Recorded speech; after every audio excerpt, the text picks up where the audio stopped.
चलिए आज एक ऐसे रहस्य की परतों को खोलते हैं, एक ऐसा राज जो हजारों सालों से मिथक और इतिहास के बीच कहीं खोया हुआ है। हम बात कर रहे हैं द्वारिका की, भगवान कृष्ण के उस खोए हुए शहर की। सोचिए, समुद्र उठा और पूरी द्वारका को डुबो दिया। महाभारत की एक लाइन सिर्फ एक कहानी, एक पावरफुल मेटाफर माना गया, लेकिन ये लाइन हमें एक बहुत ही गहरे प्राचीन रहस्य की ओर खींचती है।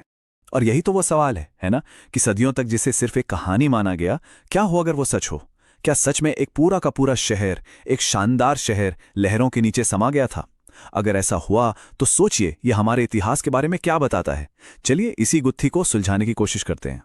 तो सबसे पहले ये समझना जरूरी है कि वो कहानी आखिर थी क्या, वो कथा जिसने इस पूरी खोज को जन्म दिया।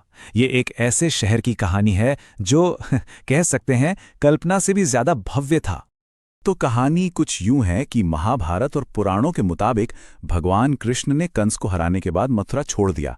वो गए पश्चिमी तट पर और वहां एक नई राजधानी बनाने का फैसला किया। कहा जाता है कि उन्होंने समुद्र देव से ही जमीन मांगी और उसी जमीन पर एक आलीशान शहर बसाया, द्वारका। और ये कोई मामूली शहर नहीं था, बिल्कुल नहीं। इसे स्वर्ण नगरी का नाम दिया गया था। सोचिए, एक ऐसा शहर जो अपनी दौलत, अपने मजबूत किलों और एक बहुत ही बिजी पोर्ट यानी बंदरगाह के लिए मशहूर था। एक तरह से उस जमाने का एक बड़ा मेट्रोपोलिस, ट्रेड और कल्चर का हब। लेकिन हर शानदार कहानी की तरह इस कथा का अंत बड़ा दुखद है। कहते हैं कि जैसे ही भगवान कृष्ण ने पृथ्वी छोड़ी, समुद्र ने अपना दिया हुआ तोहफा वापस ले लिया और देखते ही देखते बस एक ही दिन में वो आलीशान द्वारका नगरी लहरों के नीचे समा गई, हमेशा के लिए। और सदियों तक ये बस एक कहानी बनके रह गई। पर सवाल ये है कि अगर ये सिर्फ एक कहानी थी तो इतिहास की किताबों में, पुराने जमाने के टेक्स्ट में इसके इतने सारे जिक्र क्यों मिलते हैं? कुछ तो बात होगी, है ना? आइए अब जरा उन सुरागों पर गौर करते हैं जिन्होंने रिसर्चर्स को ये सोचने पर मजबूर कर दिया कि शायद द्वारका सच में थी। और सबसे दिलचस्प बात क्या है पता है? ये जिक्र सिर्फ भारतीय ग्रंथों में नहीं मिलता। ग्रीक एम्बेसडर्स मतलब यूनानी राजदूत जैसे मेगास्थनीज और हेलियोडोरस ने कृष्ण वासुदेव के बारे में लिखा है। पुराने ग्रामेरियंस, वैयाकरणों ने भी द्वारका जैसी जगह का जिक्र किया है। और तो और 574 एडी का एक शिलालेख, पालिताना प्लेट्स, वो तो साफ साफ द्वारका को पश्चिमी तट की राजधानी बताता है।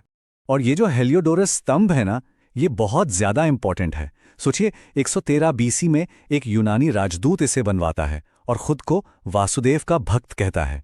ये एक कॉन्क्रीट प्रूफ है, एक ठोस सबूत कि कृष्ण की पूजा तब भी एक ऐतिहासिक शख्सियत के तौर पर होती थी, सिर्फ एक मिथिकल फिगर के तौर पर नहीं।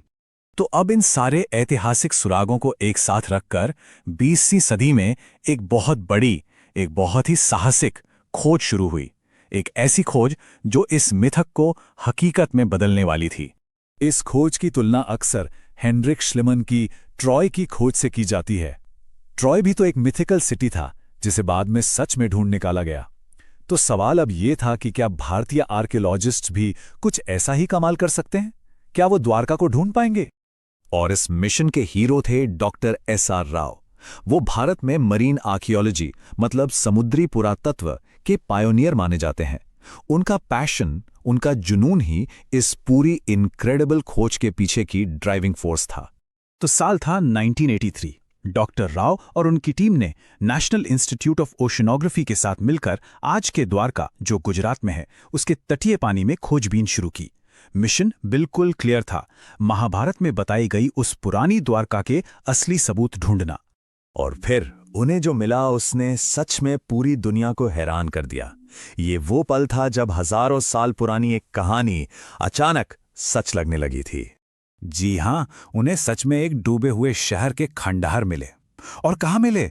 ठीक उसी जगह पर जहां पुरानी कथाओं ने द्वारके के होने की बात कही गई थी। ये एक बहुत बहुत बड़ी कामयाबी थी।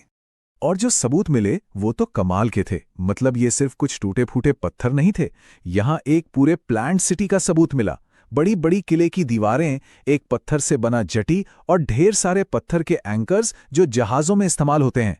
साथ में मिट्टी के बर्तन, सील्स, एक तांबे की घंटी, ये सब मिलकर एक जिंदा हलचल भरे शहर की कहानी कह रहे थे। तो कंक्लूजन एकदम साफ था, यहां सच में एक बड़ा पोर्ट सिटी था, एक बंदरगाह शहर जो किसी भयानक घटना के बाद समुद्र में समा गया। जो सदियों से कहानी थी वो अब हकीकत बन रही थी। तो अब आते हैं सबसे फैसिनेटिंग हिस्से पर। चलिए अब उस पुरानी कहानी को और इन आर्कियोलॉजिकल फाइंडिंग्स को आमने सामने रखकर देखते हैं। और जब हम ऐसा करते हैं तो जो समानताएं दिखती हैं वो हैरान कर देने वाली हैं। महाभारत क्या कहता है? एक बड़ा किलेबंद समृद्ध बंदरगाह शहर था जो अचानक समुद्र में डूब गया। और आर्कियोलॉजी को क्या मिला? ठीक वही, एक विशाल किलेबंद बंदरगाह शहर जो समुद्र के नीचे दबा हुआ है। ये सिर्फ एक इत्तेफाक तो नहीं हो सकता। और फिर आता है सबसे बड़ा सबूत, अ गेम चेंजर। जो मिट्टी के बर्तन वहां मिले उनकी डेटिंग से पता चला कि ये शहर लगभग 1500 बीसी का है। और यही वो टाइमलाइन है जो महाभारत के काल से जोड़ी जाती है। तो मतलब लोकेशन, डिस्क्रिप्शन और अब टाइमलाइन, सब कुछ मैच हो रहा था। खुद डॉक्टर एसआर राव ने कहा था कि इस खोज ने उन सभी शक और सवालों पर विराम लगा दिया है जो महाभारत की हिस्टोरिसिटी यानी उसके ऐतिहासिक होने और द्वारका के अस्तित्व पर उठाए जाते थे। जो चीज सिर्फ एक कहानी थी वो अब इतिहास का एक मजबूत पन्ना बन चुकी थी। तो आज हम एक ऐसे मोड़ पर खड़े हैं जहां मिथक और इतिहास के बीच की लकीर बहुत धुंधली पड़ गई है। जरा सोचिए, अगर द्वारका की कहानी, जिसे सदियों तक बस एक कल्पना माना गया, वो सच निकली, तो हमारी और कितनी कहानियां और कितनी किंवदंतियां हैं जो इतिहास की गहराइयों में दफन हैं और बस खोजे जाने का इंतजार कर रही हैं।